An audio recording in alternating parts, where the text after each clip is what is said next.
ओम जय श्री राधा कृष्णाय नमः। ओम अच्युतम केशवम राम नारायणं कृष्णमोधरं वासुदेवं हरे श्रीधर्माधवं गोपिकवल्लभं जानकी नायकं रामचंद्रं भजे। ओम ओम मंगल भगवान विष्णु मंगलाय गरुड़ मंगलम पुंडरीकाक्षण मंगलाय यत्न हरे। आज मैं अपने हिंदू संस्कृति विशेषताएं के ऊपर कुटुंब व्यवस्था के बारे में अपना वीडियो प्रस्तुत कर रहा हूँ। मेरा नाम अमरनाथ शर्मा है। मैं IAS के तीसरे सेमेस्टर के रूप में मेरा PNR नंबर 23110638 है और मैं कुटुंब व्यवस्था पर अपना वीडियो प्रस्तुत कर रहा हूँ। कुटुंब हिंदू संस्कृति सबसे पुरानी संस्कृति है। इसके कारण इसकी अनुभव संपदा भी सबसे पुरानी है। उसके अनुसार दृष्टिकोण भी निराले हुए इन गिने गुने उदाहरण प्रस्तुत करने का प्रयास है। कुटुंब जिसमें सबसे पहला नंबर कुटुंब व्यवस्था का है। कुटुंब व्यवस्था से परिवार व्यवस्था भी कहा जाता है। समाज की सबसे छोटी इकाई है और रक्त संबंध और विवाह से जुड़ी होती है, जिसमें माता पिता, बच्चे और अन्य रिश्तेदार भी शामिल होते हैं।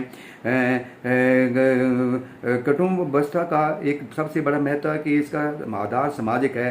कुटुंब समाज और राष्ट्र की एक महत्वपूर्ण इकाई है और सामाजिक, धार्मिक और सांस्कृतिक जीवन को आधार प्रदान करती है। कुटुंब एक ऐसा स्थान है जहाँ बालक का पालन पोषण और संस्कार निर्माण होता है। कुटुंब रक्त संबंध से जुड़ा होता है और विवाह इसका मुख्य आधार है। कुटुंब में पति पत्नी, पुत्र पत्नी, भाई बहन परस्पर प्रभावित हुए तथा एक साझी संस्कृति की रचना करते हैं और उसे सुरक्षित रखते हैं। कुटुंब में रहकर मनुष्य सामाजिकता के पाठ सीखता है और समाज को भी कुटुंब की तरह बनाने की प्रेरणा मिलती है। कुटुंब व्यवस्था का विस्तार होकर ग्रामकुल और फिर वसुदैवम कुटुंबम विश्व एक परिवार है की अवधारणा बनती है। धार्मिक दृष्टि से कुटुंब कर्तव्य, संयम, त्याग, निस्वार्थता और सेवा भावना की शिक्षा का स्थान है। कुटुंब में बड़े सदस्यों का सत्कार, सेवा और आदर करना सिखाया जाता है। कुटुंब में रहने वाले सभी सदस्यों के बीच सामंजस्य और सहयोग की भावना विकसित होती है। सम्मिलित कुटुंब सामाजिक दृष्टि से अधिक प्रतिष्ठित माना जाता है। इसमें सभी सदस्यों की शक्ति मिलती है। कुटुंब व्यवस्था के प्रकार हैं। संयुक्त परिवार जिसमें कई पीढ़ियां एक साथ रहती हैं। एकल परिवार जिसमें माता पिता और बच्चे रहते हैं। अन्य प्रकार कुटुंब व्यवस्था में कई अन्य प्रकार होते हैं, जैसे कि विस्तारित परिवार, एकल माता पिता परिवार आदि। निष्कर्ष यह है कि कुटुंब व्यवस्था समाज के लिए एक महत्वपूर्ण और या व्यक्ति के विकास, सामाजिकता और सांस्कृतिक मूल्यों के लिए आधार प्रदान करती है। भारतीय कुटुंब व्यवस्था को एक संस्कार केंद्र के रूप में देखा जा सकता है, जहां माता पिता और घर के बड़े बच्चों को विभिन्न तरीकों से शिक्षा, संस्कार और संस्कृति के विभिन्न पहलुओं के जिससे वे जीवन के लिए तैयार हो सकें का आधार प्रदान करती है। कुटुंब व्यवस्था के संस्कार केंद्र के महत्वपूर्ण पहलू।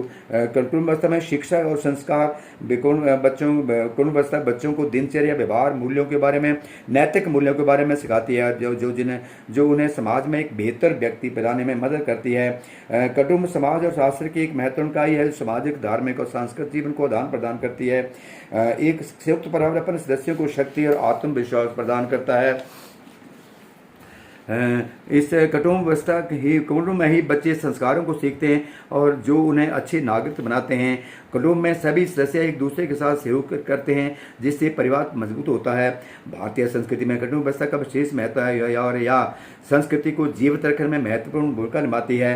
कुटुंब प्रबोधन परस्पर सहयोगात्मक विकास है और सीखने की पहली सीढ़ी परिवार है। कुटुंब में सिर्फ एक संबंध नहीं, बल्कि उस घर में रहने वाले सभी लोग शामिल हैं, चाहे वो जानवर हों क्यों ना हो। समाज के प्रति उनकी जिम्मेवारी है। कुटुंब को समाज के प्रति अपनी जिम्मेवारियों को भी समझना और सामाजिक सेवा में अध्ययन करना चाहिए, जो परिवार में रह के सीख सकते हैं, कुटुंब व्यवस्था में रहकर सीख सकते हैं। हमें भारतीय परंपराओं का ध्यान रखते हुए अपनी जन्मतिथि को मानना चाहिए और जन्मदिन मनाते समय समाज हित के ऊपर करने के बारे में विचार करना चाहिए। कुटुंब एक ऐसा स्थान है जहाँ बालक का पालन पोषण, संस्कार निर्माण होता है। यह एक ऐसी पाठशाला है का संस्कार पाठशाला व संस्कारशाला है, जिसमें माता पिता एवं घर के बड़े बालक और भिन्न भिन्न रूप में प्रबोधन करके महत्वपूर्ण का बोध कराते हैं। परिवार मुख्य रूप से दो प्रकार के होते हैं, संयुक्त परिवार और एकल परिवार। दोनों प्रकार के परिवार में अपनी अच्छाइयाँ और बुराई हैं। परिवार में सभी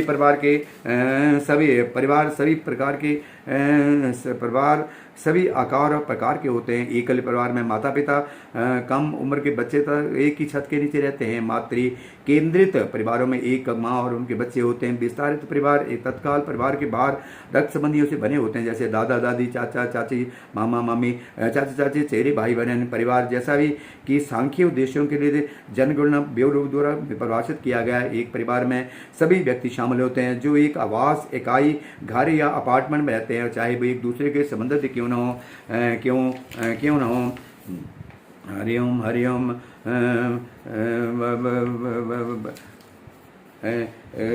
कुटुंब व्यवस्था वर्ष भर कुटुंब में छोटे बड़े अनेक त्यौहार होते हैं। उनके मान्य हेतु घर के सारे बच्चे विशेष महिलाएं बिना वैदिक कर्मकांड के, बिना मंत्र तंत्र के, केवल रीति रिवाज के भरोसे ही अग्रही बनी रहती हैं। मातृभाव संस्कृति में मातृत्व का अभाव अभी अति प्रबल है और उसको व्यक्त करने के लिए शुद्ध भाव, शुद्ध प्रेम, अतः जिसकी असीम कृतज्ञता। और हमने माता पिता को में देखा है, महाभारत में युधिष्ठिर से यक्ष का प्रश्न था, इस धरती में सबसे अधिक भारी क्या है? उनका उत्तर था, माता गुरुतरा भूमि है, माँ भूमि से भारी है, इसलिए यशस्विनी गंगा, पयासुनी गौ, प्राणदायित्री भायत्री, प्रकाशदात्री गीता को हमने मातृ रूप में देखा है। अनपढ़ किंतु संस्कार संपन्न धीर बर बंधु सागर को सागर माता कहते हैं। क्रम से यह भाव समग्र स्त्री जगत एक तक फैला गया और स्त्री जहाँ मातृ रूप बन गई है। दक्षिण के प्रांतों में पोते पोतियों और अब भी और को भी अम्मा संबोधन पुकारते हैं। अपने से बड़ों का आदर करना यहाँ की संस्कृति का मूल्य बन गया है। बड़प्पन तीन प्रकार का है, वय का, ज्ञान का और तप का। इनको वयोवृद्ध, ज्ञानवृद्ध और तपोवृद्ध कहते हैं। ये तीनों स्त्री पुरुष निर्वेश आदरणीय माने गए हैं। आदर करने की सत्क्रिया परचरण स्पर्श है। उसमें आत्मग्लानि का भाव स्वभाव स्त्री भर नहीं है, भरना भिवंता का लक्षण है, क्योंकि वाल्मीकि रामायण में तिष्कृत गौतमाश्रम में अहिल्या जो तपसा द्योति प्रभा दीप्ता महाभागा दिव्या बालकंड 13-16 बन चुकी थी। खास स्पर्श राम और लक्ष्मण ने उनको देखते किया। महाभारत में वर्णन आता है कि वन में 5 पांडव भाइयों को मिलने का श्री कृष्ण उम्र के बड़े युधिष्ठिर भीम का चरण स्पर्श करके स्वयं वैसे अर्जुन का आश्लेष और नकुल सहदेव का मस्तक चुंबन किया करते हैं। राम और कृष्ण का ऐसा श्रद्धा युक्त आचरण एक माटी संस्कृत की धरोहर बनी और का तो क्या आश्चर्य। देश की उदीयमान पीढ़ी में इस उत्तम भाव को विकसित करने हेतु यहाँ के हरेक एक गुरुकुल में छात्र को दीक्षांत का उपदेश दिया जाता है। मातृदेव बनो, पितृदेव बनो, आचार्य देव बनो। जिसके हृदय मातृदेव रूप में प्रसिद्धि है वही मातृदेव है। जिसके हृदय में पिता देव रहता है वह विराजमान है, वही पितृदेव है। जिसके हृदय में आचार्य देव रहता है वही दीप्त रूप में दीपमान है, वही आचार्य देव है। महाभारत के में यक्ष ने धर्म पता कि आकाश से ऊंचा कौन है, और धर्मपुत्र का उत्तर था पिता, अर्थात धर्मपुत्र पितृदेव। धर्मपुत्र के स्तर की सीढ़ी को गढ़ना यह था कि हिंदू संस्कृति का ध्येय। महान पूर्वजों के तप फल और कारण वर्तमान में भी भारत का मानस गुमराह नहीं हुआ, उनका स्पष्ट प्रमाण है। आज भी असम के परिवारों में, हिमाचल के छोटे परिवारों में बेटा बेटी बाप को देवता शब्द के पुकारते हैं। आचार्य देव के मामले में इस देश में शांति निकेतन महाकवि रविंद्रनाथ ठाकुर गुरुदेव बन गए और केरल में संत श्री नारायण गुरुदेव जी बन गए। दोनों किसने गुरुदेव बनाया? यहाँ की संस्कृति ने अतिथि देवो भव यह है हिंदू संस्कृति का विशेष शब्द। ग्राहक हमारा भगवान है। कहा व्यापारी संस्कृति है, किंतु अपरिचित ज्ञान अनपेक्षित आगंतुक हमारे लिए भगवान है। यह कहा कि हिंदू संस्कृति ने ध्यान देने का विषय गृहस्थ को, अतिथि या उसका विश्लेषण अतिथि देव ना अतिथि का। जब अतिथि का हृदय अतिथि को भगवान सदृश देखने की उदात्त अवस्था में विकसित होता है तब वह अतिथि बन जाता है। कुबेर तुल्य कंजूस अतिथिदेव नहीं बन सकता। भिक्षांत का सर्वस्व अपरिचित आगंतुक को खिलाकर स्वयं भूखा रहा गरीब गृहस्थ और परिवार सच्चे अतिथिदेव हैं। भारत का आम गृहस्थ अतिथिदेव बने या है हिंदू संस्कृति उपेक्ष शिक्षा। अतिथिदेव में भाव का प्रकट वास्तु रूप है। आसे तुही माचल दृश्यमान धर्मशाला चट्टी चाबड़ प्याऊ आदि पुराने जमाने में ही क्यों आज भी कोई परिवारजक सन्यासी गैर सन्यासी कन्याकुमारी के से बद्री तक असुविधा के बिना पैदल जा सकता है। स्वामी अखंडानंद स्वामी तपोवन महाराज आदि के हिमगिरी बिहार वर्णों में तिब्बत तक की मिट्टी तिब्बत की चट्टी चाबड़ियों के अनुभव कथन परंपरागत कर्म से पैदल परिक्रमा करने वाले अन्य यात्री आज भी दिखाई पड़ते हैं। स्थान स्थान पर अन्नदान की नियमित व्यवस्था की गई है। सिख बंधुओं का लंगर खाना भी इसी पुरानी परंपरा का बालानुकूल स्वरूप है। देश भर में 7 सहस्त्र मंदिरों में अन्नदान की सक्षम परिपाटी है। परम आनंद की बात यह है कि यहाँ जात पात का भेद बिल्कुल नहीं दिखता। हमारे इस विशाल देश में दूर दराज से देवताओं देहातों में भी रास्ते के किनारे मंदिरों में परिसरों के सहित छायावृत्ति में तले चबूतरे नजर आते हैं। हर एक चबूतरा गांव के किसी निवासी ने अपने दिवंगत पूर्व स्मृति में बांधा होगा, परंतु निर्माता का उद्देश्य यात्री की सेवा थी। जगतगुरु शंकराचार्य के यति पंचक में तल वास का उल्लेख आता है। उसी प्रकार चरने वाले पशुओं के लिए प्याऊ व्यवस्था मंदिरों के चारों और हर हवेली के सामने थी। इस निःशुल्क व्यवस्था थी। ये अन्न विद्या दान दवाई तीनों देश में निःशुल्क किया जाता है। देश में किसी भी भाषा में होटल के लिए शब्द नहीं। भोजन करने का माल्य इस हबे होटल से अलग है। अन्न बेचना अत्यंत हीना माना जाता है। जाति भेद में दिनों की भी उनको ध्यान में रखकर अन्नदान का अति प्रबंध था। अरे धान की अधिकता थी। स्वल्प पथिका थी। बिक्री के बाद थोड़ा भी चेष्टा पर परंतु उसका आचरण या पालक नैतिक आधार माना जाता था। नामकरण नवजात शिशु का नामकरण दुनिया भर में प्रचलित संस्कार है, किंतु हिंदू समाज में षोडश संस्कार में से एक है। फिर भी हिंदुओं के नामकरण संस्कार में विशेष ध्यान देने की बात है जो सोमेटिक मलाबबंदी समाजों में नहीं देखती। भारतवर्ष में वैदिक अवैदिक सभी समूहों में नामकरण करने का इस देवता का नाम स्वीकार किया जाता है, उसको अधिक सुयोग्य माना जाता है। इसलिए गोविंद, लक्ष्मी, शंकर, गौरी, महेश्वरी, सिद्धार्थ, गौतम, महावीर आदि नाम सर्वत्र दिखते हैं। इसके विरुद्ध सोमेटिक पंथी यहूदी ईसाई इस्लामी समाजों में इस प्रथा का पूर्णतः अभाव है।